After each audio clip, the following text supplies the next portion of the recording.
सुमित्रा जी का बेटा था अमित और बहू का नाम था अमृता। सुमित्रा जी की बहू की बातें सुनकर ऐसा लगता था कि जैसे वो बहुत इंटेलिजेंट है, क्योंकि उससे कभी भी कोई भी सवाल पूछो फट से जवाब दे देती थी। अरे भाई, उसके जवाब से तो गूगल भी पीछे रह जाता था। और इस सुमित्रा जी के घर में तो किसी को भी गूगल की जरूरत ही नहीं पड़ती थी। जब भी घर में कोई बात चलती, कोई कुछ भी कहता, तो अमृता फट से कह देती, ये तो मेरे साथ के बारे में सब मालूम है। एक दिन सुमित्रा जी अमित और अपनी बहू अमृता के साथ अमित के बुआ जी, फूफा जी यानी कि मुकेश और उर्मिला जी के यहाँ पर मिलने के लिए गए। अरे बहुत अच्छा किया अमित बेटा, इतने दिनों के बाद आए हो तुम। भाभी, कभी तो आ जाया करिए अपने बच्चों को लेकर। आपकी बहू के आने से तो हमारे घर में भी रौनक आ गई है।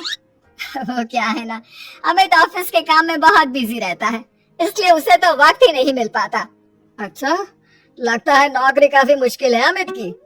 अरे नहीं नहीं फूफा जी, ऐसी कोई बात नहीं है। आप तो जानते हैं ना प्राइवेट जॉब में कितना काम होता है।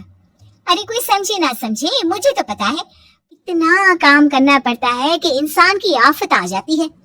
लेकिन बेटा, तुमने तो कभी जॉब की ही नहीं, तुम्हें कैसे पता? अरे जॉब नहीं की तो क्या हुआ मम्मी जी, सब जानती हूँ मैं। सबसे पहले ऑफिस में जाओ, वहाँ पर अपनी एंट्री डालो, उसके बाद दिन भर सिस्टम पर बैठकर काम करो। चारों तरफ कैमरे लगे होते हैं, आप अपनी नजर इधर की उधर नहीं कर सकते। उसके बाद दिन भर बॉस की चिक चिक सुनो, वो अलग से। यही सब होता है, मुझे ना सब पता है।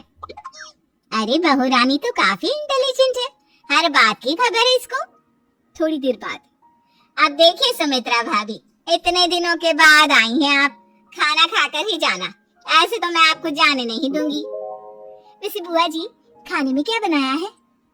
वो क्या है ना बेटा, आज तुम्हारी बुआ जी की तबीयत थोड़ी ठीक नहीं थी, इसलिए हमने सोचा कि जब तुम लोग यहाँ आ जाओगे तो बाहर से खाना मंगवा लेंगे और साथ में बैठकर खाएंगे। लेकिन बस प्रॉब्लम इतनी सी है कि मुझे बाहर से खाना ऑर्डर करना नहीं आता। सोचा जब अमित आएगा तो उसी को बोल दूंगी। अरे मुझे आता है ना, मैं कर देती हूँ ऑर्डर। बताइए क्या क्या मंगाना है आपको? इटालियन, कॉन्टिनेंटल, इंडियन, पंजाबी, सब पता है मुझे। क्या बात है बहू, क्या घर में भी खाना रोज बाहर से ऑर्डर करती हो? अरे नहीं नहीं बुआ जी, ऐसी कोई बात नहीं है, बस मुझे ना सब पता है। कोई बात नहीं अमृता, मैं अपने फोन से ऑर्डर कर देता हूँ। अरे क्या बात है, आजकल ऑनलाइन डिलीवरी पर कोई ऑफर नहीं चल रहा है, वरना काफी पैसे बच जाते हैं। कैसी बात करते हैं अमित, मैं कह रही हूँ ना मुझे सब पता है। मुझे एक बहुत अच्छा ऑनलाइन डिलीवरी वाला मालूम है, जहाँ पर 50% ऑफ मिल जाएगा। और आज तो वैसे भी फ्राइडे है ना, फ्राइडे को तो उस पर 50-70% ऑफर मिलता ही मिलता है।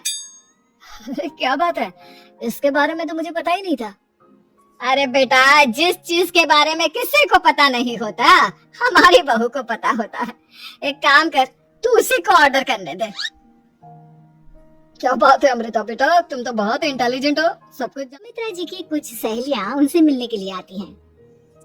अरे सुमित्रा बहन कैसी हो, बहू कैसी है तुम्हारी?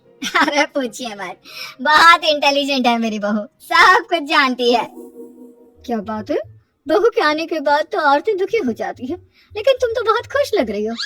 वो क्या है ना, मेरी बहू है ही इतनी अच्छी। अरे तो बुलाओ ना, हमारे साथ बैठेगी, बातें करेंगी तो हमें भी अच्छा लगेगा।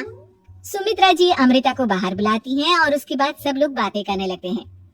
क्या बताऊं, कुछ दिनों से घुटनों में इतना दर्द हो रहा है कि चला भी नहीं जाता। अब बुढ़ापे में तो ये सब चलता ही रहता है, क्या कर सकते हैं। आंटी जी, आप योगा करिए, योगा और साथ में ना काले तिल खाया करिए, हाँ कि घुटनों का दर्द भाग जाएगा। लेकिन तुमको ये सब कैसे पता बेटा? अरे मेरे भी घुटनों में दर्द होने लगा था, मैंने योगा किया और काले तिल के साथ गुड़ मिलाकर उनके लड्डू बनाकर खाए, एकदम ठीक हो गए मेरे पैर। अमृता, ये तुम क्या कह रही हो?